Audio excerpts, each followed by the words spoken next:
Hi friends, welcome to Manadeepu kitchen.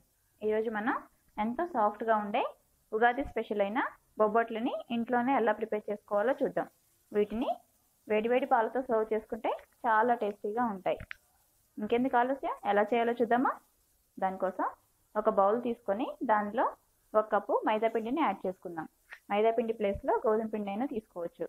దీనిలోనే 1/2 table spoon సాల్ట్ని కూడా యాడ్ చేసుకొని కొద్ది కొద్దిగా వాటర్ పోసుకుంటూ పిండిని కలుపుకోవాలి. డౌని చపాతీ పిండిలా గట్టిగా కాకుండా కొంచెం లూజ్గా ఉండే విధంగానే కలుపుకోవాలి. ఈ విధంగా వచ్చేలా కలుపుకున్న తర్వాత 1 టేబుల్ స్పూన్ ఆయిల్ని డవ్కి అప్లై చేయాలి. ఈ విధంగా అప్లై చేయడం వలన డవ్ అనేది ఎండిపోకుండా ఉంటుంది. ఈ విధంగా కలుపుకొని ఒక 30 మినిట్స్ పాటు పక్కన పెట్టుకుందాం. పిండి పక్కన పెట్టుకోవడం వలన మనకి బొబ్బట్లు చాలా సాఫ్ట్గా వస్తాయి. ఇప్పుడు ఒక కుక్కర్ బౌల్ తీసుకొని దానిలో 1/2 కప్పు పచ్చిశనగపప్పుని యాడ్ చేసుకుందాం. ఈ విధంగా వాటర్తో క్లీన్ చేసుకున్న తర్వాత దీనిలో 1.5 కప్పు వాటర్ని యాడ్ చేసుకొని 10 నిమిషాల పాటు పక్కన పెట్టుకుందాం. 10 నిమిషాల తర్వాత స్టవ్ ఆన్ చేసుకొని 5 నుంచి 6 విజిల్స్ వచ్చేంత వరకు పప్పుని బాగా మెత్తగా ఉడికించుకోవాలి.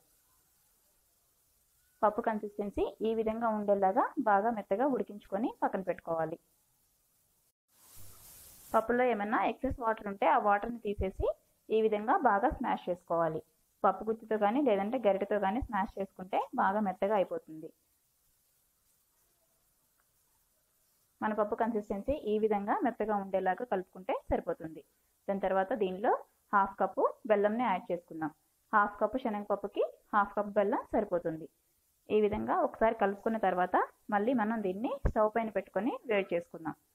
స్టవ్ పైన సిమ్లో పెట్టుకొని వేడి చేసుకున్న తర్వాత బెల్లం ఈ విధంగా కరుగుతుంది. అలానే లో ఫ్లేమ్లోనే ఉంచి బాగా కలుపుకుంటూ ఇంకో 10 నిమిషాల పాటు హీట్ చేసుకోవాలి. 5 నిమిషాల తర్వాత దీనిలో 1/2 టేబుల్ స్పూన్ ఇలాచీ పౌడర్ని యాడ్ చేసుకుందాం. దాంతోపాటుగా 1 టేబుల్ స్పూన్ నెయ్యిని కూడా యాడ్ చేసుకోవాలి. నెయ్యిని యాడ్ చేసుకోవడం వలన బొబ్బట్లు చాలా టేస్టీగా ఉంటాయి.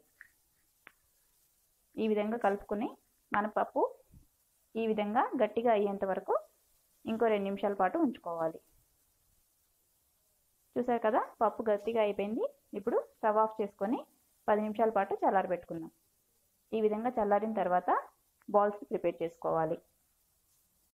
మనకి బొబ్బట్లు కావాల్సిన సైజులో బాల్ని ప్రిపేర్ చేసుకుంటే సరిపోతుంది. ఈ విధంగా మీడియం సైజులో బాల్ని ప్రిపేర్ చేసుకొని పక్కన పెట్టుకోవాలి. ఇప్పుడు మనం ముందుగా నానబెట్టుకున్న పిండిని తీసుకొని మళ్ళొకసారి కలుపుకోవాలి.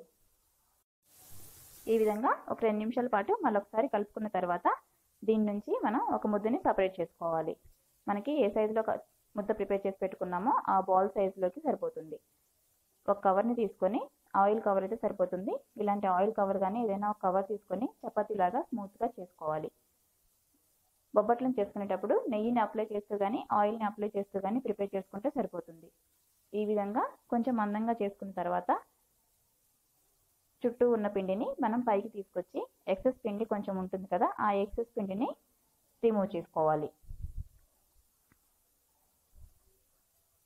ఈ విధంగా ఎక్సెస్ పిండి ఎంతగా అయితే వస్తుందో అంత పిండిని రిమూవ్ చేసుకొని మళ్ళీ దీన్ని బాల్ లాగా ప్రిపేర్ చేసుకొని మనం హ్యాండ్ తోటి ఈ విధంగా ప్రెస్ చేస్తూ భక్షాలని ప్రిపేర్ చేసుకోవాలి. బొబ్బట్లు హ్యాండ్తో ప్రిపేర్ చేసుకున్నా వస్తాయి. లేదు అంటే మనం చపాతీ కర్రతో అయినా కూడా ప్లెయిన్గా స్లోగా చేసుకుంటూ ఉంటే వస్తాయి. మధ్య మధ్యలో ఈ విధంగా ఆయిల్ని కూడా అప్లై చేసుకుంటూ ప్లెయిన్గా మూవ్ చేసుకోవాలి. మరి గట్టిగా ప్రెస్ చేయకూడదు, స్మూత్గా ప్రెస్ చేస్తూ పల్చగా కాకుండా కొంచెం మందంగా ఉండే విధంగా మనం ఈ విధంగా ప్రిపేర్ చేసుకోవాలి. దాని తర్వాత స్టవ్ పైన పాన్ పెట్టుకొని పాన్ని వేడి చేసుకోవాలి.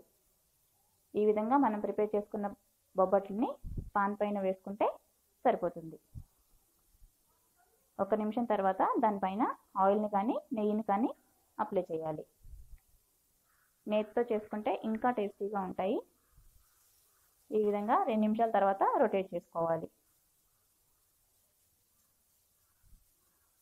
మనము పిండి బాగా కలపకపోతే దీనిలో ఉన్నప్పుడు ఇలా చేసేటప్పుడు పప్పు మొత్తం బయటకు వచ్చేస్తుంది. అలా కాకుండా పప్పుని బాగా కలుపుకోవాలి. అలాగే పిండిని కూడా చాలా సాఫ్ట్గా ఉండేలాగా కలుపుకొని ఈ విధంగా 2 సైడ్స్ కూడా గోల్డెన్ బ్రౌన్ కలర్ వచ్చిన తర్వాత సపరేట్ చేసుకోవాలి. అదేవిధంగా మనం రిమైనింగ్ భక్షాలను కూడా చేసుకొని ఈ విధంగా ప్రిపేర్ చేసుకోవాలి. అంతే, ఎంతో సింపుల్గా సాఫ్ట్గా ఉండే బొబ్బట్లు రెడీ అయ్యాయి. వీటిని వేడివేడి పాలతో సర్వ్ చేసుకుంటే చాలా టేస్టీగా ఉంటాయి. నచ్చిందా? అయితే ఇంకెందుకు ఆలస్యం, మీరు ట్రై చేయండి. అలాగే మీ అనుభవాలను కామెంట్స్ రూపంలో మాకు తెలియజేయండి. అలాగే ఇలాంటి మరెన్నో వీడియోస్ కోసం మా ఛానల్ని సబ్స్క్రైబ్ చేయండి. Thank you.